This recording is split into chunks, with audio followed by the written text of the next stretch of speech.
번째 조율입니다. 하나님께서 주신 말씀은 오늘 이 말씀이죠.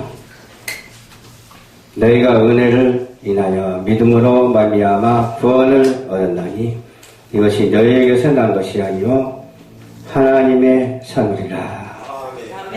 얼마나 말씀이 명확한지 몰라요. 하나님은 우리를 이 땅에 보내주신 그 내용을 살펴보니까 요약해서 하나님의 은혜입니다. 하나님의 은혜가 아니면 우리가 이 땅에 어떻게 존재할 수가 있겠습니까? 하나님의 은혜로 인해서 이 땅에 존재한 것은 우리는 늘 감사하면서 하나님께 영광을 돌려드려야 될 줄로 믿습니다. 은혜의 말씀은 은혜가 역사하는 말씀을 가지고 은혜의 말씀이라고 하죠. 은혜가 왕노릇한다. 그 말은 하나님이, 예수님이 왕이시다. 그 말이죠. 하나님은 은혜의 하나님이고 믿음의 하나님이고 사랑의 하나님이고 우리에게서 난 것이 아니라 선물로 주셨다고 그랬어요. 선물은 뇌물과는 다릅니다. 선물 반대가 뭐예요? 뇌물이에요. 선물은 거저 주는 것이 선물이고 뇌물은 객가성이 있는 게 뇌물이에요. 그렇다면 우리가 선물 받은 것을 뇌물로 활용해서는 안 되죠. 또 뇌물을 받은 것이 있으면 안 되죠. 뇌물은 조금 더 받지 말아야 돼요. 오직 선물만 받고 그 하나님께서 주신 선물로 하여금 거저 받았으니 거저 주는 그런 은혜가 있어야 될 줄로 믿습니다. 창조적 은총에서 보면은 거저 받았으니 거저 주는 것이 두드러지게 나타나잖아요. 인생이 이 땅에 온 것이 하나님의 은혜로 거저 받았잖아요. 선물로 받았잖아요. 그러니까 창조의 대역을 감당하거든요. 창조의 대역을 어떻게 감당합니까? 남녀가 사랑해서 생육하고 번성해가지고서 이렇게 하나님의 그 은혜를 사모하면서 사는 거예요. 그런데 어떤 자연적인 어떤 현상에서 나타나는 것이 아니라 하나님이 계획하시고 예정하신 그 뜻대로 계속 우리 인생은 생육하고 번성하고 살아가고 있죠.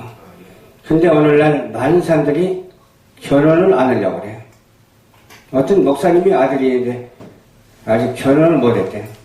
왜 결혼을 빨리 하게 해야지 그대로 지금까지 나이는 찼는데 지금까지 그러고 있습니까? 그랬더니 세상이 혼란스러워서 언제 어떻게 될지 모르니까 결혼을 포기하는 것이 낫지 않느냐 그런 말을 하더라고.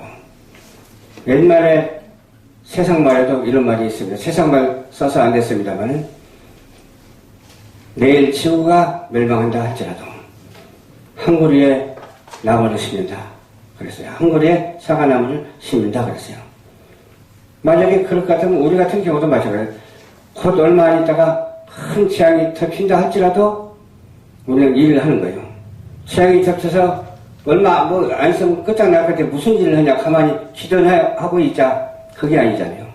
하나님께서 주신 사명은 지구가 멸망하고 3차 대전이 일어나서 끝장난다 할지라도 할 일은 해야 되는 거예요. 아멘? 할 일은 해야 돼. 그때 하나님께서 기뻐하시는 것이지 미리서 예측하고 행동하는 것은 바람직하지 못하죠. 그래서 하나님의 은혜로 우리가 살아가는 것을 항상 감사하면서 은혜가 왕노릇하면서 우리의 구원의 모든 과정을 이루어가고 있음을 말씀해 주고 있어요. 구원의 과정을 이루어가고 있어요. 죄가 더한 곳에 은혜가 넘친다고 그랬어요. 예를 들어서 죄가 의롭기만 하다면 그냥 은혜로 해서 은혜로 마치게 됐죠. 근데 죄가 있기 때문에 은혜가 넘친다. 구분이 되거든요. 아, 저것은 잘못된 것이야. 저것은 잘된 것이야. 구분을 할 수가 있잖아요. 우리는 하나님을 내 마음속에 영접을 해야 돼. 그런 마음을 가지지. 내 마음속에 사단이 들어있다면 어떻게 되겠어요? 사단이 들어있게 된다면 뭐 하게 되죠? 부정하게 되고 정말로 불의하게 되고 불륜하게 되고 불상사가 일어난다니까요. 그러나 평화의 왕이신 하나님께서 우리와 함께 해주시면 그 은혜로 말미암아 어떻게 살아요? 선물로 살아가는 거예요. 선물로 살기 때문에 누구한테 받으려고 하는 것이 아니라 주려고 하기 때문에 얼마나 감사해요. 그 감사함이 이루 말할 수가 없어서 날마다 하나님의 은혜의 도를 끊임없이 걸어가는 우리 모두가 되시기를 주님 이름으로 축원합니다. 은혜는 불가항력적인 힘을 역사해요. 불가항력적인 은혜예요. 창조의 은총을 받아가지고 불가항력적인 은혜까지 더하니까 얼마나 감사해요. 얼마나 능력이 있어요. 그렇잖아요. 우리의 능력이 아니라 성령의 능력이거든요. 우리가 함께 하시는 하나님께서 하시는 일이에요. 우리는 그냥 그저 쓰임을 받을 뿐이에요. 그냥 피조물로서의 사명을 감당할 뿐이에요. 그러나 하나님은 창조주 하나님의 사명을 감당하죠. 그건 기본이죠. 어떻게 하든지 하나님이 하시는 일은 기본이에요. 내려쳐도 기본이고 또 올려 받더라도 기본이고 오직 하나님이 하시는 일은 기본일 수밖에 없고 하나님 외에 다른 신은 없어요. 오직 하나님이 천지의 유일하신 하나님인 것을 유일하신 신인 것을 우리가 믿고 하나님의 은혜로 말미암아 살아가는 우리 모두가 되셔야 될 줄로 믿습니다. 은혜의 말씀이 여러분을 든든히 세울 것입니다. 그래서 거룩히 하심을 입은 모든 자들 가운데서 기업이 있게 하실 거라고 했어요. 영원한 기업이 있게 하실 것이라고 말씀해 주셔서요. 우리를 능히 든든히 세우시는 그 은혜의 말씀이 우리 인생 속에 삶 속에 적용돼서 한치라도 빠뜨리지 말고 채워서 하나님의 은혜로 말미암아 성령 충만, 말씀 충만, 항상 감사가 넘쳐나는 축복된 삶을 살아가는 우리 모두가 되어야 될 줄로 믿습니다. 우리도 우리 자신과 교회를 정말 부탁할 것은 오직 주 하나님과 그 은혜의 말씀뿐입니다. 우리 교회도 마찬가지로 하나님의 은혜와 주의 말씀뿐이에요. 그래야 되겠죠?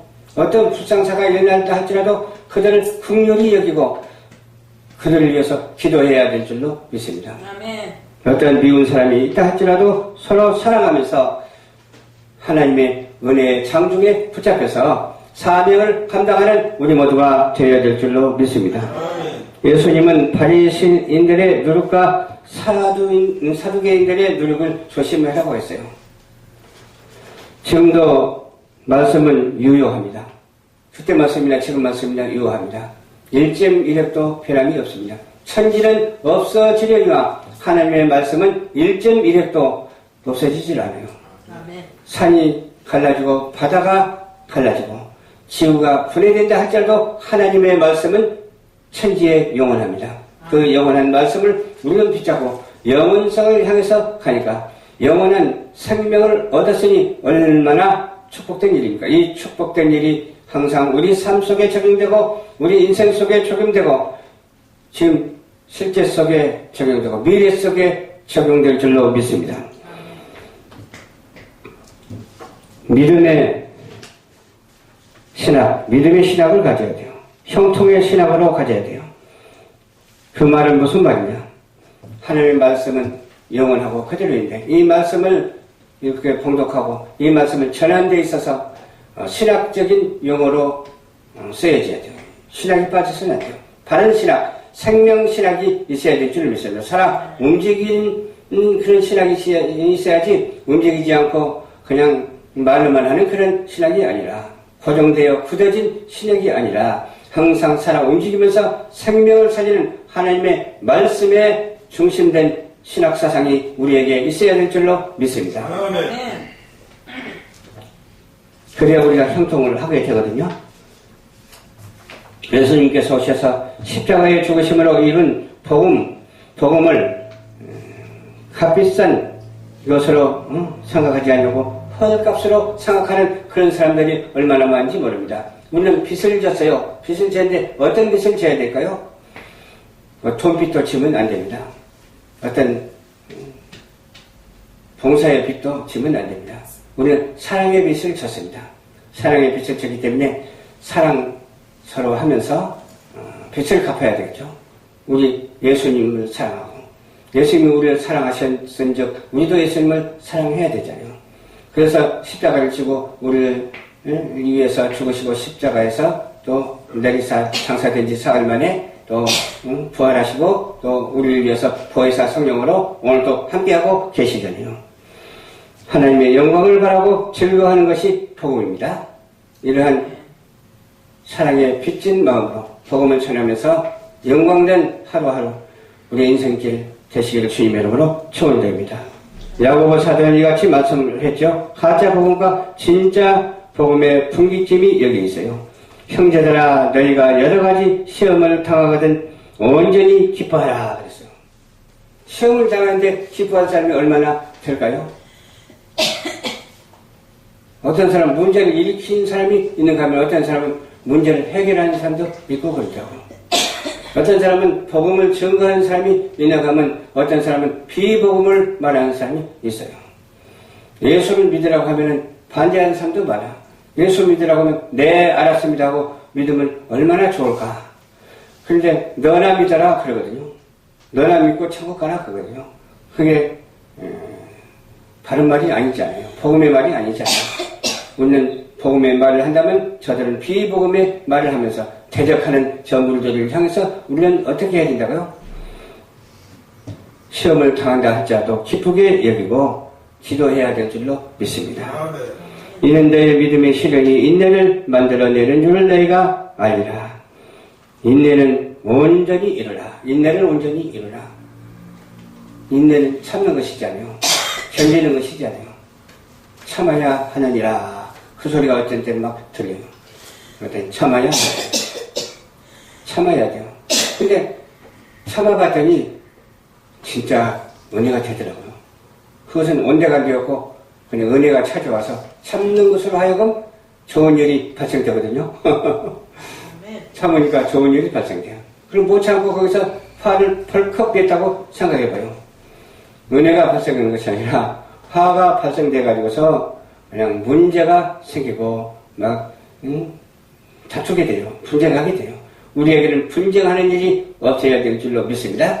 온 세계가 분쟁하는 일이 없어야 될 줄로 믿습니다. 우리나라도 분쟁하는 일이 없어야 될 줄로 믿습니다. 동계올림픽도 분쟁하지 말고 잘 치러졌으면 좋겠어요. 세계인들이 인정하는 동계올림픽이 됐으면 좋겠어요. 우리나라만 인정하는 것이 아니라 온 세계가 다 인정을 해야 되겠죠. 제가 어느 문자를 하나 본 적이 있어요. 봤더니 이스라엘 수도를 인정하는 쪽과 인정하지 않는 쪽과 찬성 반대를 이렇게 해놨어요. 그런데 반대하는 쪽이 많아. 이스라엘을 인정하게 되면은 중동에서 전쟁이 일어나니까 전쟁이 일어날까봐 무서워가지고서 반대하는 쪽이 많아. 근데 찬성한 나라는 9개국, 9개 국가밖에 없어. 그러면 어느 나라가 찬성했을까? 생각해볼 때 우리나라도 찬성표를 던졌더라고. 그래도 얼마나 감사한지 몰라. 그렇죠? 하나님의 뜻에 부합하지 않는 나라는 하나님께서 진멸하시겠다고 말씀해 주시거든요. 숫자하고 상관없어. 숫자가 많든 적든 상관없이 하나님을 대적하는 나라는 진멸한다고 말씀해 주셨어요.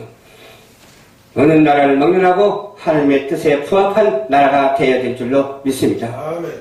그렇잖아요. 어느 사회도 마찬가지고 국가도 마찬가지고 뭐 어느 가정도 개인도 다 마찬가지예요. 하나님의 뜻에 부합하기 위해서는 어떻게 돼야 될까요? 하나님을 내 심령 속에 모셔드리고 정말로 예배드리면서 하나님께 영광을 돌리는 그런 성도가 되어야 될 줄을 믿습니다. 아멘. 하나님이 누구를 사랑하시느냐? 어떤 일이 이런 일이 있어서 목회자하고 평신도 하고 막 대적을 하더라고. 그게 맞짱을 뜨는데 비슷비슷해. 그러면서 막 고발한다, 어쩐다, 고발해라 하면서 막 지주고 볶고 야단났어. 그래서 저는 말겠죠. 그러면 안 된다. 세상 법으로 고발하지 말고 하나님의 법으로 고발해라. 하나님의 은혜로 이렇게 고해라. 그래서 잘 수습이 되었습니다만 거기서 세상 법으로 고발하게 되면 경찰이 조금 있으면 달려오거든요. 경찰이 교회에 달려오는 일이 있어야 될까요? 없어야 될까요? 없어야 되죠. 하나님의 법으로 은혜의 법으로 얼마든지 해결할 수 있음에도 불구하고 그런 이방 세상 법으로 다스리려고 하니까 그것이 문제가 되는 것이죠. 그러면서 서로 맞짱을 뜨는데 등등해. 그래서 제가 그렇습니다. 목사님은 잘했든 그랬든 하나님의 종이기 때문에 쓰시려고 세웠기 때문에 목사님께 대적하는 것은 크게 잘못된 것이다. 빨리 사과해라. 서로가 사과하라고 했어. 또 성도라고 해서 그냥 막 무시하고 또 그래도 안 되지만은 또 목사를 갖다가 넘보고 위에서 올라가서 70대 80대 목사님에게 명령 내리는 그런 사람도 있더라고. 그래서는 안 됩니다 하면서 막 그냥 명령 내리는 그 얼마 나이 되지 않는 사람이 그런 말을 하더라고. 그래서는 안 된다고 말하니까 사과가 잘 돼서 지금은 어때요? 참으니까 인내하니까 아주 좋아졌어요. 서로 위해서 사랑하고 인정하는 그런 좋은 사이가 됐다니까요.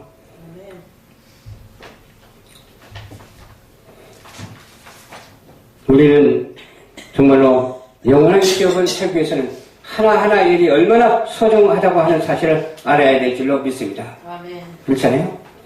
하나님의 은혜를 힘입고 살아가야 돼요. 하나님의 은혜가 아니라면 우리는 한시도 살아갈 수가 없어. 그래서 하나님의 은혜로 말미암아 믿음으로 구원을 얻었다고 했잖아요. 그러니까 알미니안 주에서는 믿음으로 말미암아 구원을 얻었단 말을 우선으로 해. 그런데 이제 칼빈주의에서는 은혜로 말미암아 믿음으로 구원을 얻었다 그렇게 말하거든요. 다 맞는 말이야. 양쪽 다 맞는 말인데 하나는 인본주의 사상이 강하고 한쪽은 신본주의 사상이 강하더라 그 말이야. 우리가 무엇보다도 인본주의보다도 신본주의 사상이 강해야 되겠잖아요. 그 성령이 함께 하실 때 신본주의가 드러나게 돼 있어요. 성령이 함께 하시지 않냐고 우리의 마음과 우리의 뜻대로 판단하고 할 때는 인본주의 사상이 농후해가지고서 잘된 것 같아도 잘 되질 않아. 그러나 하나님께 온전히 맡기고 하나님의 은혜로 말미암아 믿음으로 구원을 얻었다고 신본주의 사상이 강할 때 그 믿음을 하나님께서 인정해 주신다는 거예요. 우리는 어떤 일이 있든지 하나님께서 인정받는 자가 다 되어야 될 줄을 믿습니다. 인정을 받아야 돼요. 사람 앞에서도 인정받는 자가 되어야 될 줄을 믿습니다. 하나님 앞에 인정받는 것은 두말할 나위 없이 오케이요. 그러나 사람 앞에 인정받는 것은 누가 인정을 해주느냐 그것이 중요하거든요. 거룩하고 겸손하고 참된 사람이 인정을 해주냐, 이 불의하고 그냥 질서도 없고 그런 사람이 인정을 해주냐 그게 문제거든요. 그 깡패가 인정해 주느냐, 선하고 아름답고 복된 사람이 인정을 해주느냐, 누가 더 나요? 선하고 아름답고 복된 사람, 하나님께 기도하는 사람, 하나님 앞에 붙잡힌 사람이 나를 인정했을 때 아멘 하고 받아들이는 거예요. 아멘? 아멘. 그러지 아무나 막 받아들이면 안 돼. 그렇잖아요. 어떤 사람은 그렇지 않은 사람도 있더라고. 이 국가 원수를 세우는 것도 마찬가지죠. 이 악한 사람을 세우느냐 선한 사람을 세우느냐 그걸 우리가 봐야 돼. 그러면 누가 악한 폭군인가를 봐야 된다니까요. 누가 선한 성군인가를 봐야 되는 거예요. 그 악한 자를 우리는 쳐다보지도 말고 용납하지도 말고 선한 자와 협력해서 악한 자에게 기도해서 악한 자가 선한 자로 바꿔지는 놀라운 역사가 있어야 될 줄로 믿습니다. 우리 대한민국이 믿음의 성도들이 1000만이 넘잖아요. 북한은 잘해봐야 몇만밖에 안 된다고요. 그래서 북한 우리 주민들을 위해서 복음이 접화될 수 있도록 우리 방송이 그 일을 해야 된다니까요. 온 세계가 복음화될 수 있도록 정말 미디어 방송을 통해서 하나님의 사명을 감당해야 된다니까요. 이 사명을 감당하기 위해서는 마귀 사단이 틈타지 못하게 하고 우리는 오직 주의 성령이 임재해서 성령으로 말미암아 되어지는 놀라운 역사가 우리 사역 속에서 펼쳐져야 될 줄로 믿습니다. 아멘. 오늘 본문 말씀을 다시 봅니다. 저희가 은혜를 인하여 믿음으로 말미암아 구원을 얻었나니 이것이 너희에게서 난 것이 아니요 하나님의 선물이라. 9절까지 하나 더 봅니다. 행에서 난 것이 아니니 이는 누구든지 자랑치 못하게 함이니라. 행위가 중요한 것이 아닙니다. 봉사 잘한다고 해서 구원받는 것이 아닙니다. 구제 잘한다고 구원받는 것이 아닙니다. 오직 하나님의 은혜로 말미암아 믿음으로 구원을 받는 것입니다. 절대 행위는 아무것도 아니에요. 그런데 행위를 자랑치 말고 오직 천지 지으신 여호와 하나님만 자랑하는 자가 되어야 될 줄로 믿습니다. 그러면서 어떻게 해야 된다고요? 이렇게 하시기 바랍니다. 은혜로다 은혜로다 하나님의 은혜로다 시와 참회와 아름다운 은혜로 주님께 화답하는 우리 모두가 되시기를 주님 이름으로 축원을 드립니다. 기도하겠습니다. 좋으신 아버지 감사합니다. 오늘도 주님께서 인도하여 주셔서 말씀을 전했습니다. 전하는 말씀의 은혜와 사랑과 복이 되게 하옵소서.